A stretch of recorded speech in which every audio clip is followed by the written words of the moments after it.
Il enseigne, écoutez bien, l'économie, la sociologie, l'histoire du monde contemporain, la géographie et la géopolitique aux élites de demain. Avec sa femme, docteur ès-lettres et philosophe, ils sont persuadés que la culture générale doit revenir sur le devant de la scène. Ils signent tous les deux un livre qui est un pied de nez à l'ignorance.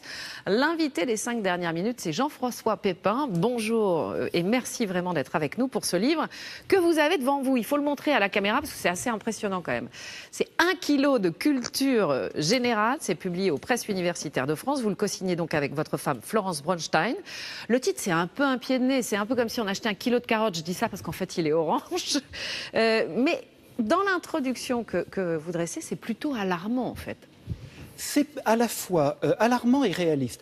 Justement, la présentation de l'ouvrage avait pour but de dédramatiser l'accès à la culture générale. La culture générale, elle a changé, c'est vivant, c'est quelque chose qui évolue avec les générations, donc il ne faut pas se référer à quelque chose que l'on aurait pu apprendre il y a 20 ou 30 ans. Il faut penser la culture générale en fonction des gens que l'on a en face de soi. Dans le monde d'aujourd'hui, en fait. Dans le monde d'aujourd'hui, elle s'adapte, elle est différente, elle est de plus en plus riche, et c'est quelque chose qui doit être appréhendé avec joie, avec plaisir. Dans le gai savoir, comme on dit. C'est le gai savoir en permanence, ça, tout à fait. Mais on a l'impression qu'elle a été dévaluée, cette culture générale. Avant, c'était un sésame vers l'égalité des chances. C'est le cas encore aujourd'hui ou pas? C'est toujours le cas. J'ai eu le privilège d'enseigner pendant longtemps en classe préparatoire au lycée Jean-Jacques Rousseau de Sarcelles. Oui. Et le public de mes étudiants n'était pas évidemment toujours issu des classes sociales les plus favorisées.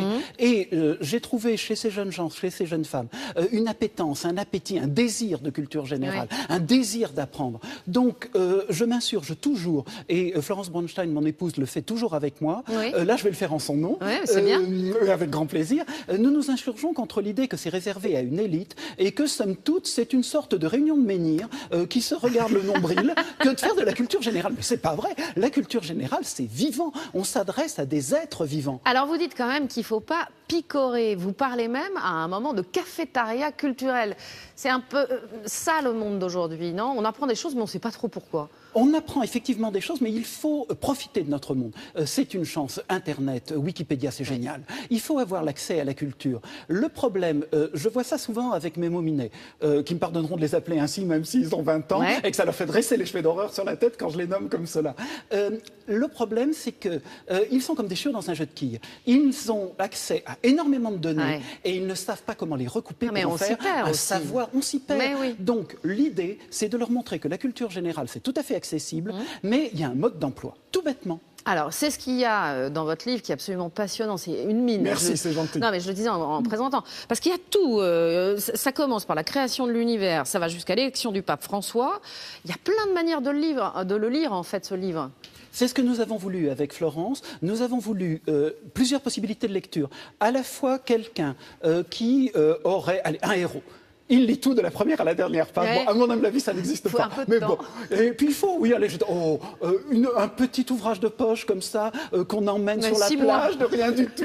Bon, mais surtout une lecture discursive, amusante. Le fait que les gens puissent s'arrêter. Vous parlez de l'histoire, des animaux, vous parlez de la peinture. Tout est sujet de culture générale. Il n'y a pas de tabou.